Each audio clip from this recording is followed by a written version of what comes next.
The chain jerks tight against the rusted pole as the German Shepherd crashes onto the rain-slick concrete. Thunder rolls overhead. Gasoline and dirty water swirl together under the broken canopy lights. Deputy Colton Briggs stands over the dog, one boot planted near its ribs, shotgun hanging loose in his hand like this is nothing new. The shepherd doesn't cry out. He doesn't snap. He just stares. Across the lot, another German shepherd sits locked in perfect heel beside a tall man in a faded field jacket. The dog's posture is textbook disciplined, ears forward, spine straight, eyes fixed. Waiting. Not reacting. Waiting. A small crowd hovers near the store windows. Phones are raised. No one intervenes. Two sheriff cruisers idle at the curb, engines rumbling. Authority fills the air like pressure before a storm. The tall man gives a single command, low and steady. Hold. The shepherd beside him remains motionless. Deputy Briggs grins and lifts the shotgun stock again. The disciplined dog shifts his weight. Controlled, coiled, prepared.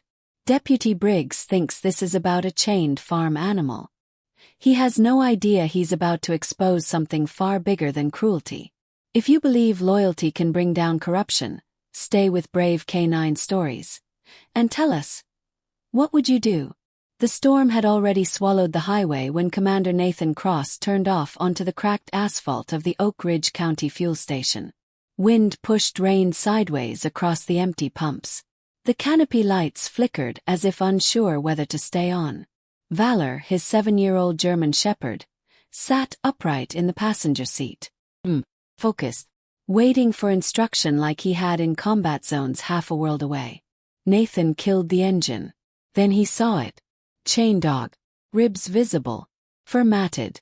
Collar digging into infected skin. The German shepherd lay near a rusted support pole. Chain wrapped twice around the base. He did not lunge. He did not bark. He endured. Deputy Colton Briggs stood over him. Shotgun hanging loose in one hand. County ordnance. Briggs muttered to no one in particular. Noise complaints.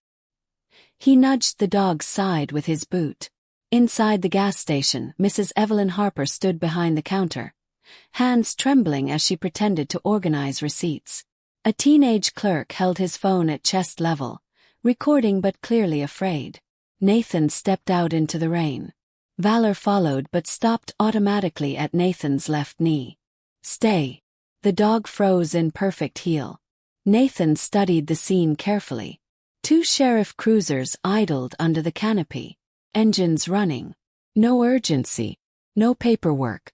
No animal control. This was not enforcement. This was routine. Briggs raised the shotgun stock and brought it down against the chained dog's shoulder. Not hard enough to kill. Hard enough to remind. The dog absorbed it without sound. Nathan's jaw tightened. Easy, he murmured. Valor's ears twitched but his body remained still. Nathan noticed more details. The chain was heavy-duty logging grade. Not standard animal restraint. The collar leather was thick and worn but engraved. Property of Daniel Mercer. Briggs laughed when he saw Nathan staring. Fuel up and move on, the deputy said. County business. Nathan didn't raise his voice. You're injuring the animal. Briggs stepped closer. You planning to tell me how to do my job? Valor's posture shifted slightly. Not aggressive. Alert. Eyes. Nathan commanded softly. Valor locked onto Briggs, silent and controlled. Inside the store, Mrs. Harper avoided eye contact. The teenage clerk's recording hand shook harder. This was not a spontaneous act of cruelty. It was a performance. Nathan walked forward, slow, deliberate. He stopped within arm's reach of the chained dog but kept his hands visible. Step back, he told Briggs evenly. Rain hammered the metal roof overhead. Briggs hesitated, not because of fear but because of uncertainty. Nathan did not look like a tourist. The deputy smirked anyway. Or what? Nathan did not answer the challenge. He simply held Briggs' gaze long enough that the deputy shifted first. A small crack in the performance. Briggs stepped back half a pace. Nathan knelt beside the dog. The shepherd's eyes met his. No panic, just exhaustion. Nathan examined the collar carefully. He pulled his phone from his jacket and took clear photos. Engraving, chain links, serial number stamped near the locking clasp. Small things. Things that mattered later. Briggs scoffed. Taking souvenirs. Documenting, Nathan replied. The word landed heavier than expected. Valor remained seated exactly where he had been told. Rain streamed down his back. He did not break posture. The chained dog attempted to lift his head toward Valor. Faint movement. Recognition. Briggs' expression hardened. I said leave. Before Nathan could respond, another vehicle rolled in. Slower, smoother. Sheriff Malcolm Pierce stepped out without urgency. No raised voice. No rush. He assessed the scene in one sweep. Then he looked at Nathan. You passing through? Pierce asked calmly. For now. Pierce glanced at the dog, then back at Nathan. Take the mutt if you want it, the sheriff said casually. He's not worth paperwork. The words sounded generous. But his eyes lingered on Nathan too long. Not annoyed. Measuring. Calculating. And that was when Nathan understood. This wasn't neglect. It wasn't one bad deputy. It was protected. And someone was watching very closely. Rain thinned to a cold drizzle, but no one left. The crowd had grown. 2 pickup trucks had pulled under the far side of the canopy. A delivery van idled near the road. No one approached, but everyone watched. Phones stayed half-raised, careful not to look too obvious. Deputy Colton Briggs leaned against the pump like this was entertainment. Look at this, he said loudly. Tourist tough. A few nervous chuckles from the edge of the crowd. Nathan remained kneeling beside the chained shepherd. He adjusted the collar carefully, checking the engraving again. Property of Daniel Mercer. The leather was cracked but well cared for once. Not a stray. Not abandoned. Mrs. Evelyn Harper stepped just outside the store doorway, voice barely above the rain. Daniel's been gone 6 months, she whispered. Farm's been quiet since. Her eyes darted toward Sheriff Malcolm Pierce immediately after she spoke. Pierce stood with hands loosely clasped in front of him, calm as if managing a minor inconvenience. Property dispute, Pierce said smoothly. Dog belonged to a man who skipped town. We're holding it until paperwork clears. Nathan stood slowly. Under whose authority? Pierce's expression never shifted. County jurisdiction. Briggs stepped closer to Valor deliberately, testing distance. Boots splashing through shallow puddles. Valor did not lunge. Did not growl. His posture changed just enough. Spine straighter, ears sharper. Back, Nathan said quietly. Valor adjusted one controlled step rearward without breaking eye contact. The discipline drew attention. Someone in the crowd muttered, "That dog's trained." Briggs crouched slightly as if to reach toward Valor's muzzle. Nathan didn't raise his voice. "Deputy." "That's close enough." Briggs smirked and leaned closer anyway. Valor's tail lowered but did not tuck. No bark. No snap.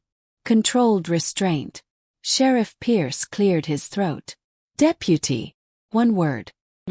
Briggs straightened, annoyed but obedient. The power dynamic was obvious. Nathan turned back to the chain dog. "Ranger," Mrs. Harper whispered again, almost to herself. That was his name. Ranger. The shepherd flinched slightly at the sound, as if the name still meant something. Nathan repeated it softly. "Ranger." The dog's ears twitched. Patrol SUV door opened behind them. Pierce walked toward the rear of his vehicle. He popped the trunk. The heavy lid lifted with a dull metallic thud. Inside sat a large dark duffel bag, zippered, reinforced straps. Standard issue but packed full. Ranger's body reacted instantly. Not violently, but unmistakably. A low, strained whine slipped from his throat. His head lifted toward the trunk despite the chain. His nose flared. Valor noticed. His gaze shifted from Briggs to the open SUV. Not excited. Alert. Nathan's eyes followed both dogs. Pierce saw it. He froze for half a second, then slammed the trunk shut with more force than necessary. Enough sightseeing, the sheriff said evenly. Briggs exhaled through his nose. You've made your point, hero. Nathan's voice stayed level. What's in the bag? Pierce's smile returned. Equipment. For animal control. The sheriff's eyes cooled slightly. I can cite you for interfering with county operations, Pierce said. Or trespassing. Or disorderly conduct. Pick one. The threat hung in the damp air. Phones lowered slightly. People stepped back. The crowd wanted resolution without involvement. Nathan looked around. Mrs. Harper's hands shook visibly now. The teenage clerk had stopped recording altogether. This wasn't a loud, chaotic fear. It was practiced, routine. Silence was survival here.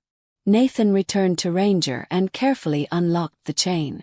Briggs started to protest, but Pierce raised a hand to stop him. Let him take it, Pierce said. The word it echoed. Ranger struggled to stand. Nathan supported his weight gently. Valor remained at heel, steady, unthreatening but ready. Nathan opened his truck's rear door. He lifted Ranger carefully inside. Valor jumped into the front passenger seat only after hearing the command. In. The engine started. As Nathan pulled out of the lot, he glanced in the rearview mirror.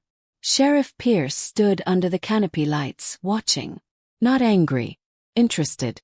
Moments later, a sheriff cruiser rolled out behind Nathan's truck. Not lights. Not sirens. Just distance. An observation. The storm had moved east by the time Nathan pulled into the gravel lot of Bennett Veterinary Clinic. The building sat alone off a county back road, porch light flickering against wet trees. Valor stepped out first. Heel. He moved into position at Nathan's left knee without hesitation. Nathan opened the rear door carefully and helped Ranger down. The farm dog's legs trembled under his own weight. He tried to stand straight anyway. Dr. Leah Bennett met them at the door, sleeves already rolled, eyes sharp with concern. What happened? She asked quietly. Deputy enforcement, Nathan replied. Leah didn't ask more. She had seen enough in this county to understand what that meant. Inside, the clinic smelled of antiseptic and damp fur. Valor lay down near the exam table after a single command. Down. He rested his head on his paws but kept his eyes tracking movement. Ranger was lifted onto the table with care. Leah worked methodically. 3 fractured ribs. Not recent. Healing badly. Severe malnutrition. Weeks not days. Infected collar wound from prolonged restraint. This wasn't punishment, Leah said softly. This was sustained. Nathan remained silent. Leah cleaned the wound gently. Ranger didn't snap. Didn't protest. Just endured. He belonged to Daniel Mercer, Leah added after a moment. Nathan looked up. Mrs. Harper mentioned him. Leah nodded. Farmer. About 15 miles north. Good man. Started asking questions about county patrol routes. Said he noticed vehicles moving late at night where they didn't belong. Questions about what? Shipments, Leah said. He believed patrol cars were being used to move something off the books. Said it didn't match official schedules. And then he vanished. No report. No search. Just quiet assumption that he left. Nathan reached into his jacket and pulled out a small handheld microchip scanner from his travel kit. You carry that with you? Leah asked. I've learned to. He passed the scanner over Ranger's shoulder blade. Beep. Registered chip. Nathan pulled out his phone and entered the number into the National Registry database. The result appeared within seconds. Registered to Daniel Mercer. Status. Administrative hold. Nathan frowned. What does that mean? Leah asked. It means someone in the system froze access. Before either could speak further, Headlights washed across the clinic windows. Cruiser. Valor's ears lifted immediately. "Stay," Nathan murmured. Deputy Colton Briggs stepped out of the vehicle and walked toward the clinic entrance without urgency. He didn't knock. He opened the door. "Evening, Doc," Briggs said casually. "Heard you're treating county property." Leah stiffened but didn't step back. "This animal is injured," she said. "I have a duty." Briggs looked past her to Ranger on the table. "That much evidence," he said. "Shouldn't be tampered with." Nathan shifted slightly, positioning himself between Briggs and the exam table. "You don't have a warrant," Nathan said evenly. Briggs' eyes narrowed. "You're still here." Nathan's phone remained in his hand, angled naturally toward Briggs. "Recording. Small action. Quiet." Briggs stepped closer.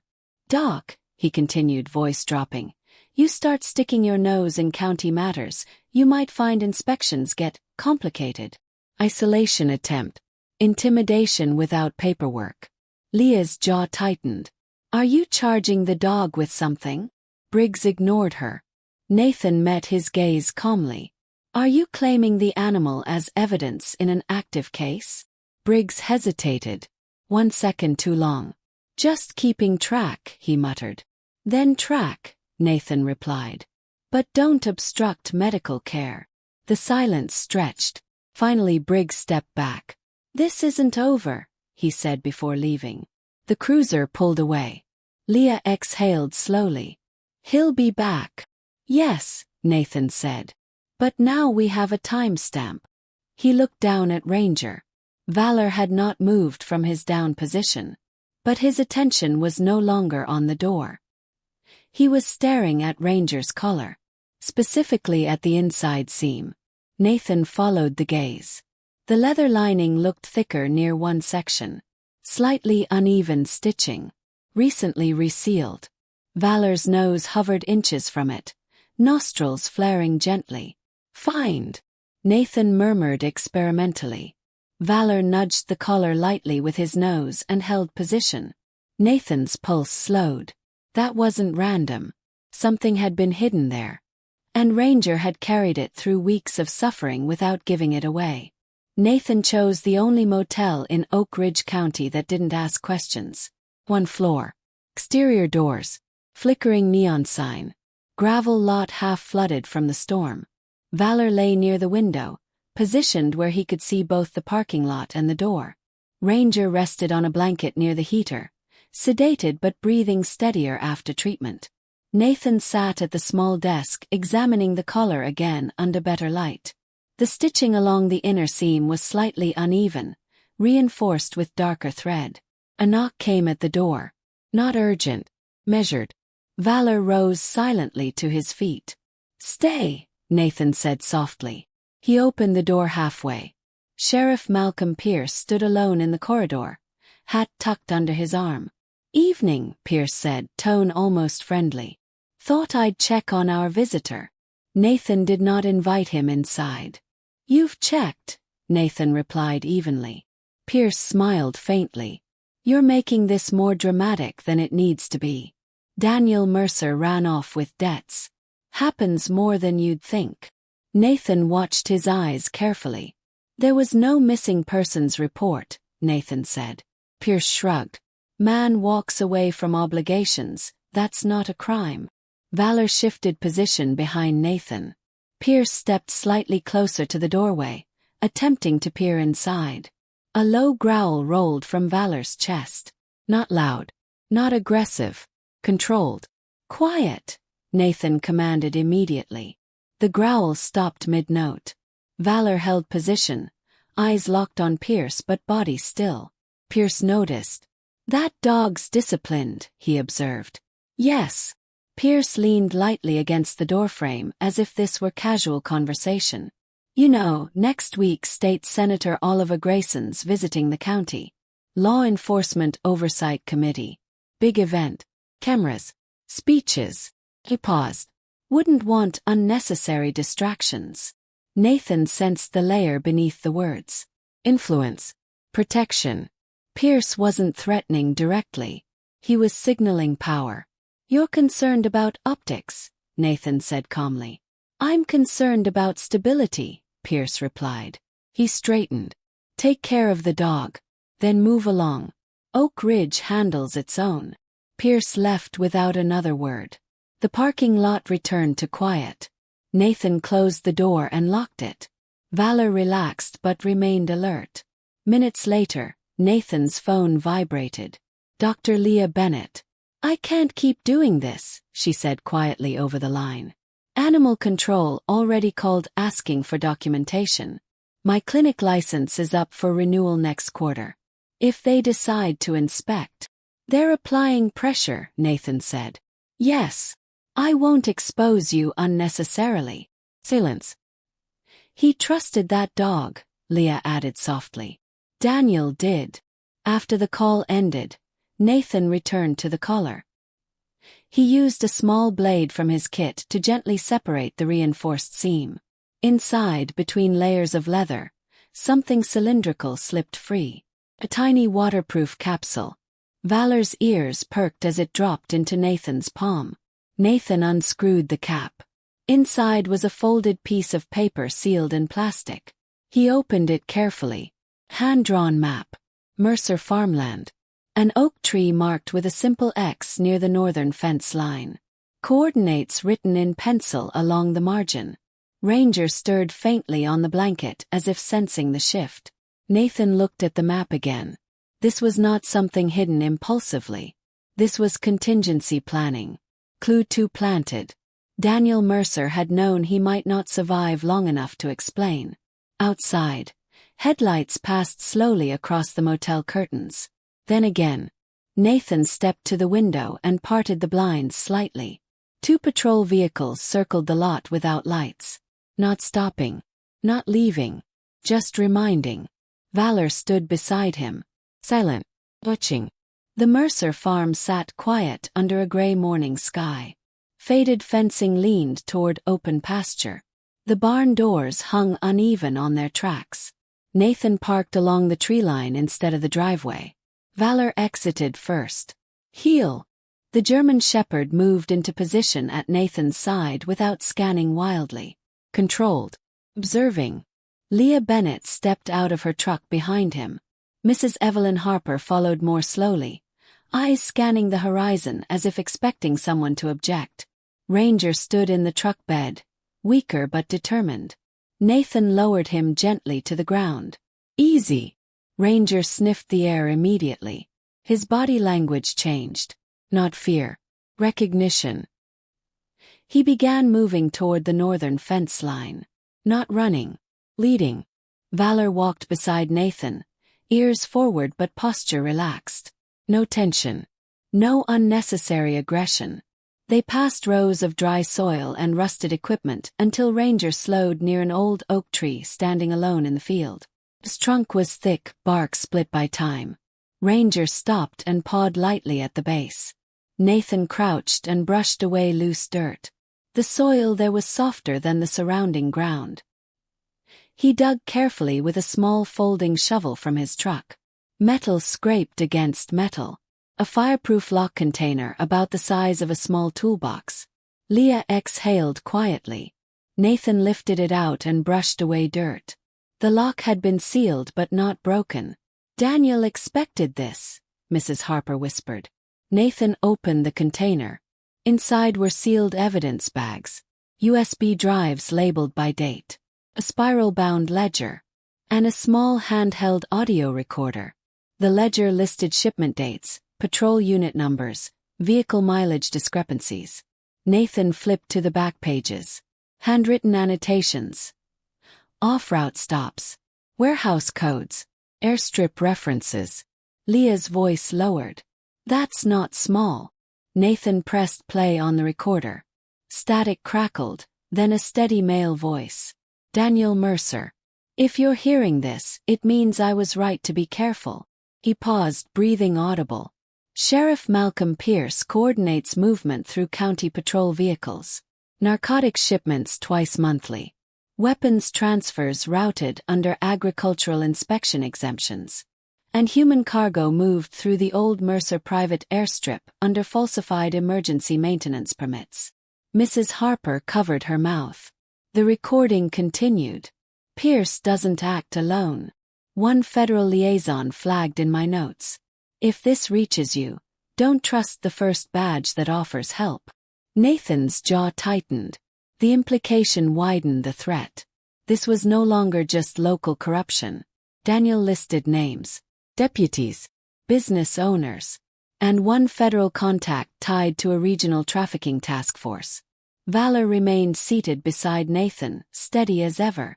Ranger lay near the oak tree, exhausted but calm, as if his responsibility had finally transferred. The twist settled heavy in the air. Exposing this wouldn't just anger the sheriff. It would trigger people far beyond Oak Ridge County. Nathan removed one USB drive and copied its contents onto his secured device. Then his phone vibrated. Leah looked at him. Nathan answered on speaker. Sheriff Pierce's voice filled the open field. Commander Cross, Pierce said smoothly. I've just initiated a formal investigation into theft of county property and obstruction of law enforcement. Your name is attached. Mrs. Harper's face drained of color. You're escalating publicly, Nathan asked. Transparency matters, Pierce replied. Especially with state oversight visiting soon. A deliberate move. Turn the accusation outward first. Make Nathan the suspect. The call ended. Leah stepped closer. He's going to paint you as the outsider stirring trouble.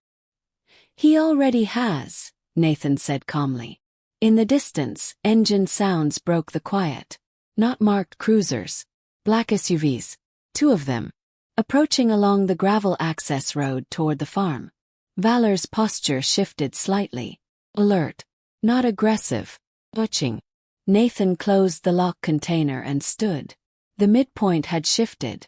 The evidence was real. The network was bigger than expected.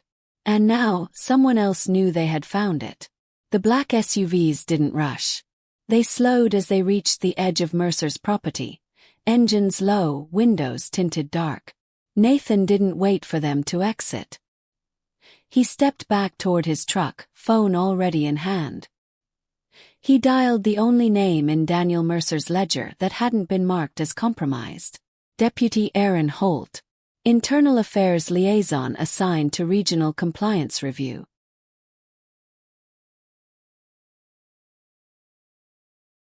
She answered on the second ring. You shouldn't be on that farm, she said immediately. You've been watching, Nathan replied. Yes. He moved quickly but calmly, copying files from the USB onto an encrypted channel through his satellite uplink. We found Mercer's archive, Nathan said. It names Pierce. And at least one federal contact. Silence. Then Holt spoke lower. 3 deputies died in the last 2 years. Officially accidents. I flagged inconsistencies in vehicle telemetry. My requests were blocked.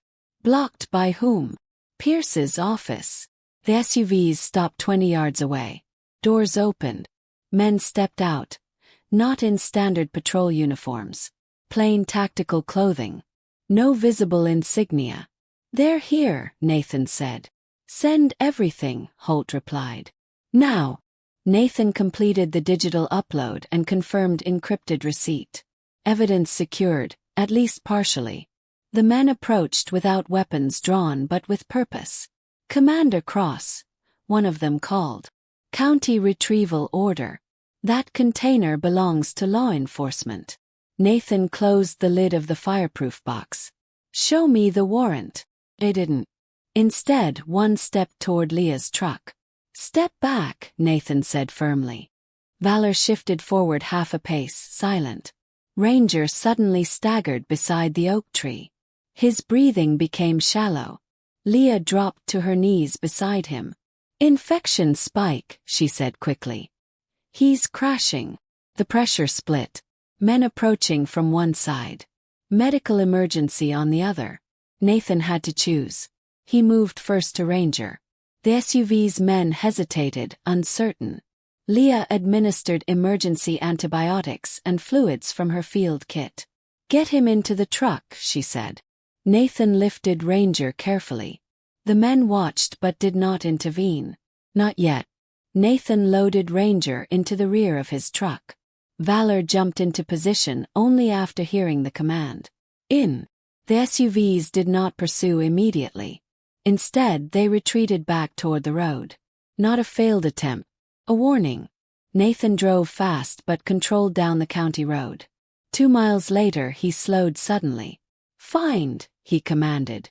Valor immediately rose from his seat and scanned the cabin, then shifted his focus downward. Nathan pulled onto the shoulder. He stepped out and walked around the truck. Valor followed, nose low. Within seconds, Valor paused at the rear passenger wheel well. He sat. Clear indication. Nathan crouched and felt beneath the lip of the frame. A small magnetic GPS tracker attached near the suspension. Clean installation. Recent. He removed it carefully. Valor stayed seated, watching. Nonviolent. Decisive. Nathan flipped the device over and photographed the serial number. He checked the database through a restricted access portal provided earlier by Holt. The number matched inventory issued to Oak Ridge County Sheriff's Department. Second clue planted. Proof of unauthorized surveillance. Nathan placed the disabled tracker in a sealed bag. Ranger's breathing steadied in the back seat. But the collapse had shaken him badly. They could not remain mobile indefinitely. Nathan dialed Holt again. "They tagged the truck," he said. "Serial matches county inventory." "I'll log it," she replied. "But you need controlled ground. Somewhere neutral." Nathan looked ahead at the abandoned industrial district on the edge of town. Old volunteer fire station decommissioned 5 years earlier. Concrete structure. Limited access points. No active county monitoring. "Fire station," Nathan said. "Good choice," Holt replied. "But move before they adjust." Nathan ended the call. He got back into the truck. Valor resumed position, calm. Ranger lay still but breathing stronger. Nathan turned the wheel toward the old fire station. The pressure was no longer subtle. It was tightening. The abandoned fire station sat at the edge of Oak Ridge's industrial strip, concrete walls stained by time, windows boarded except for 2 narrow panes near the front bay doors. Nathan backed the truck inside the main apparatus bay and shut the heavy metal doors behind him. Inside, the space echoed. Leah set up a makeshift treatment area for Ranger near the old dispatch desk. Mrs. Harper stood near the wall, pale but steady. Valor walked the perimeter once at Nathan's side. "Guard," Nathan said quietly.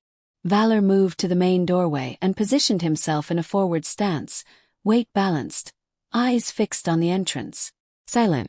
Within 15 minutes, headlights swept across the cracked pavement outside. And more. Engines cut off. Boots on gravel. Deputy Colton Briggs' voice carried through the door.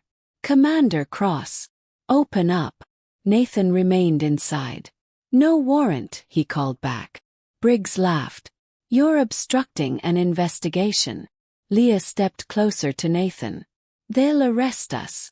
"They'll try," Nathan replied. Outside, metal rattled against the bay door. More voices now. At least 6 deputies. Armed. This was no retrieval. It was containment. Briggs' tone shifted. "Dr. Bennett and Mrs. Harper are interfering with county operations. Step outside or we bring you all in." Mrs. Harper's breathing grew shallow. Nathan looked at his phone. It was time. He opened the secured file package.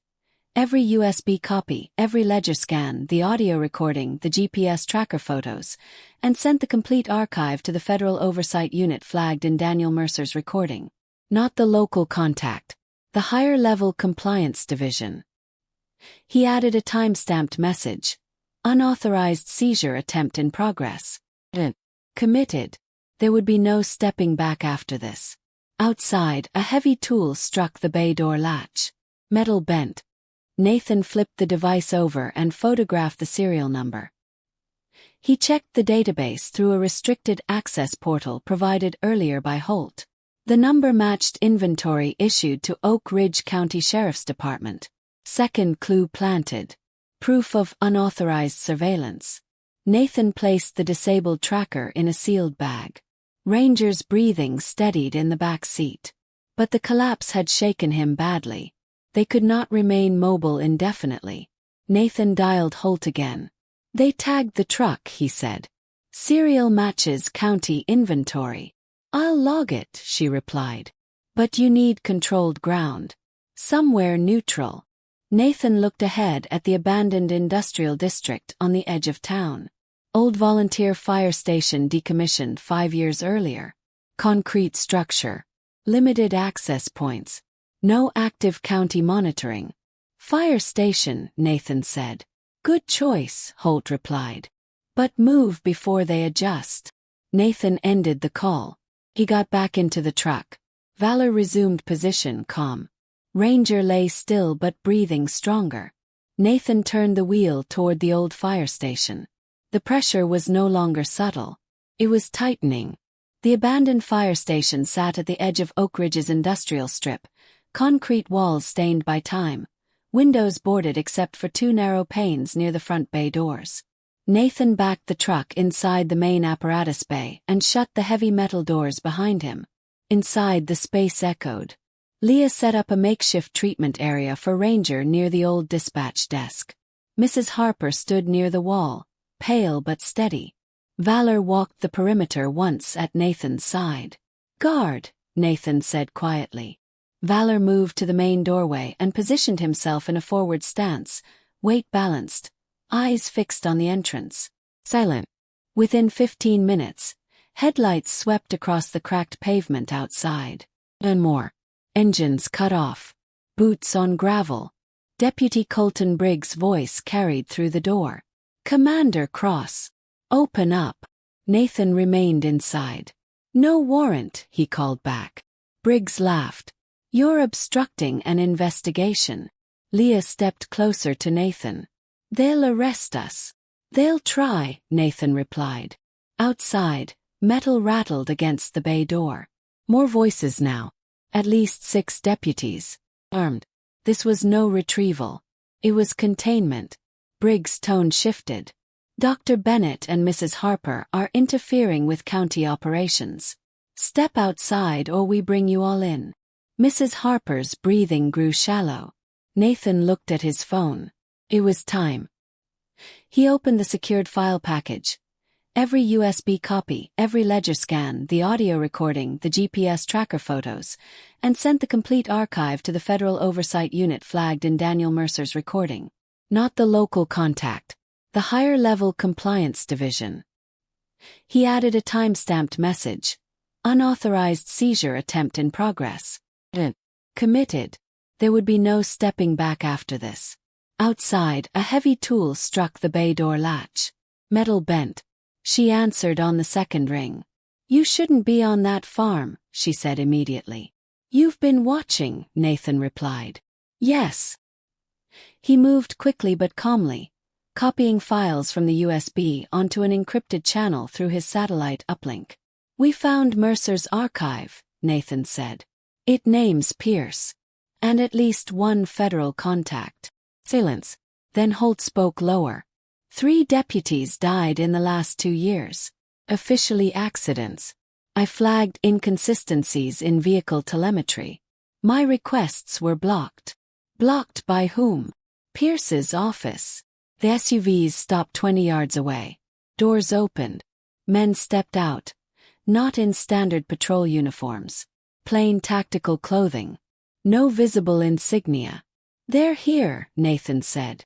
Send everything, Holt replied. Now. Nathan completed the digital upload and confirmed encrypted receipt. Evidence secured, at least partially. The men approached without weapons drawn but with purpose. Commander Cross, one of them called. County retrieval order. That container belongs to law enforcement. Nathan closed the lid of the fireproof box. Show me the warrant. They didn't. Instead, one stepped toward Leah's truck. Step back, Nathan said firmly. Valor shifted forward half a pace, silent. Ranger suddenly staggered beside the oak tree. His breathing became shallow. Leah dropped to her knees beside him. Infection spike, she said quickly. He's crashing. The pressure split. Men approaching from one side. Medical emergency on the other. Nathan had to choose. He moved first to Ranger. The SUV's men hesitated, uncertain. Leah administered emergency antibiotics and fluids from her field kit. Get him into the truck, she said. Nathan lifted Ranger carefully. The men watched but did not intervene. Not yet. Nathan loaded Ranger into the rear of his truck. Valor jumped into position only after hearing the command. In. The SUVs did not pursue immediately. Instead, they retreated back toward the road. Not a failed attempt. A warning.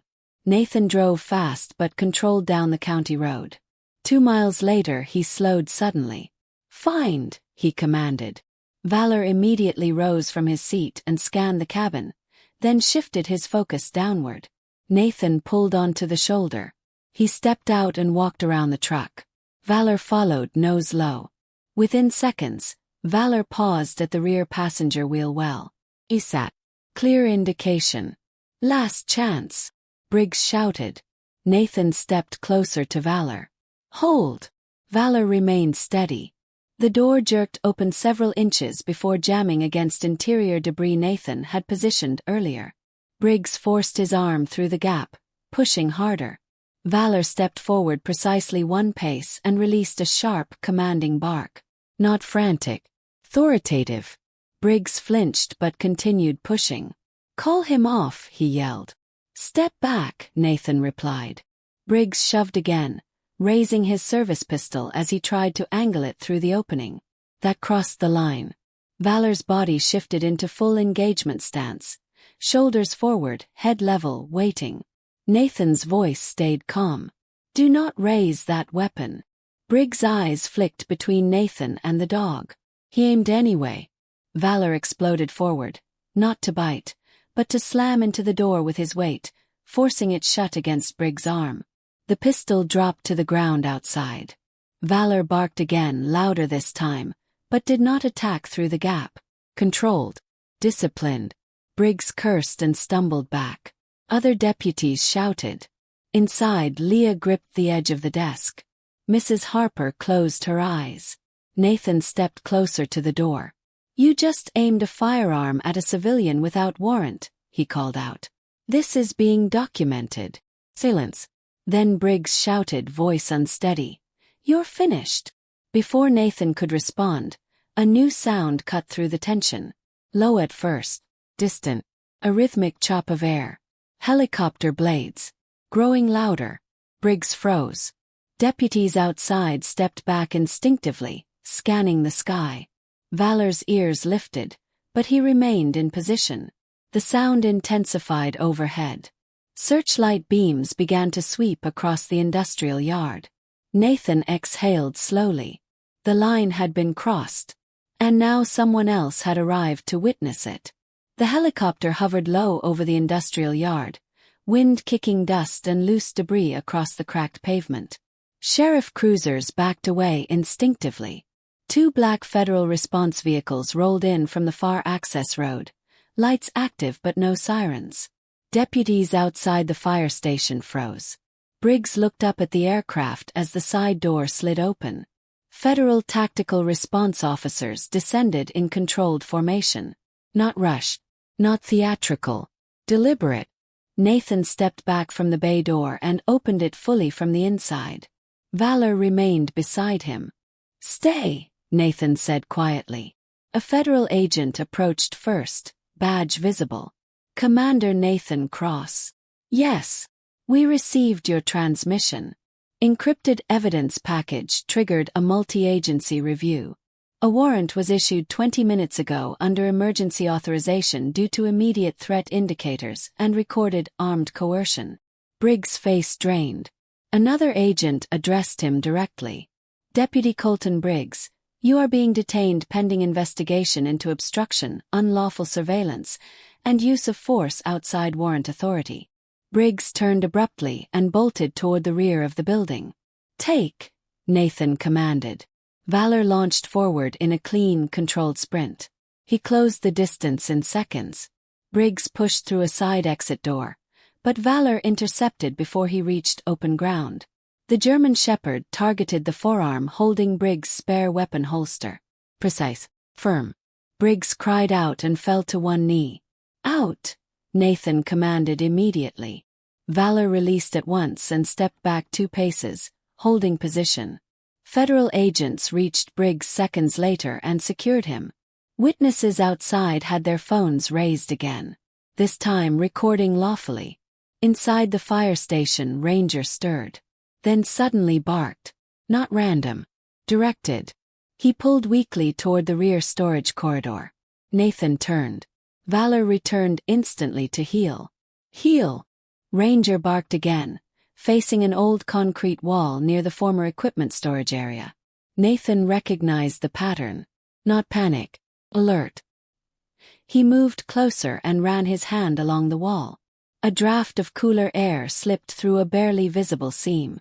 Old emergency evacuation tunnel, common in municipal buildings from earlier decades. Footsteps echoed faintly from beyond. Sheriff Malcolm Pierce. Nathan stepped into the narrow corridor. "Hold," he told Valor before entering. Tunnel was dim and damp. Pierce stood halfway down, hat gone, jacket unbuttoned. "You think this ends here?" Pierce said quietly. "It already has," Nathan replied. Pierce's hand moved subtly toward his waistband.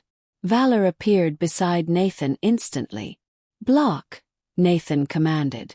Valor stepped forward into Pierce's path, shoulders squared, body aligned between the sheriff and any exit. Pierce drew a concealed pistol halfway. Valor did not bite.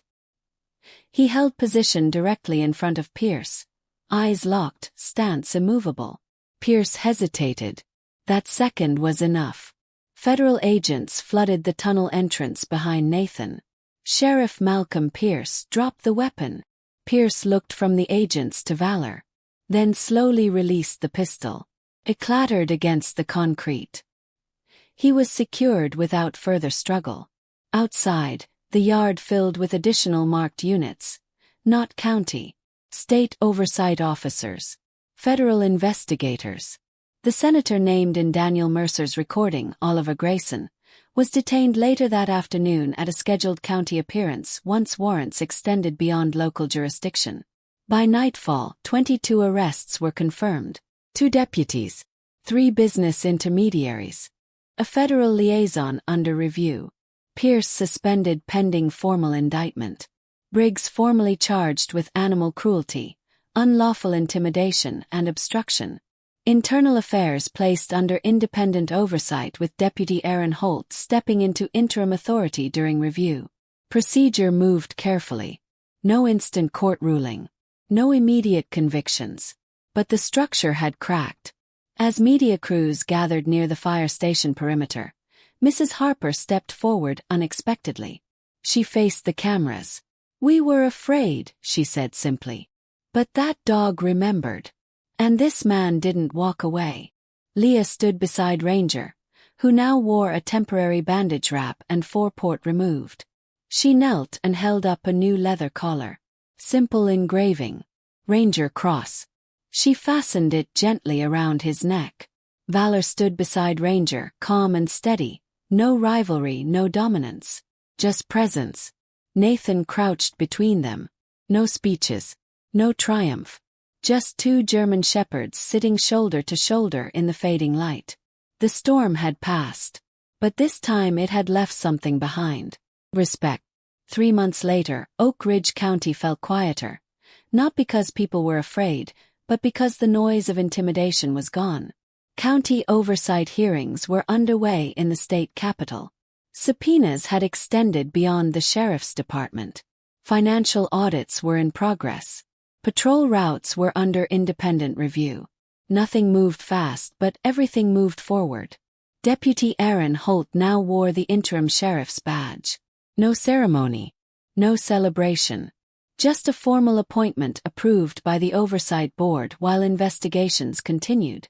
She replaced silence with procedure. New reporting channels, anonymous tip lines, body camera enforcement without exception. Dr. Leah Bennett's clinic remained open. In fact, it expanded. Donations from neighboring counties and private supporters allowed her to renovate 2 exam rooms and purchase updated imaging equipment. A small plaque near the reception desk read, "For those who cannot speak." Mrs. Harper's fuel station no longer felt like neutral ground for intimidation. Local families stopped again. Trucks idled without fear. The teenage clerk who once recorded with shaking hands now greeted customers confidently. Daniel Mercer's name was read aloud at a community vigil held near the old oak tree on his farm. No speeches about politics, just acknowledgement. A farmer who asked questions.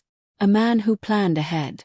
On Nathan's property just outside town, routine had returned.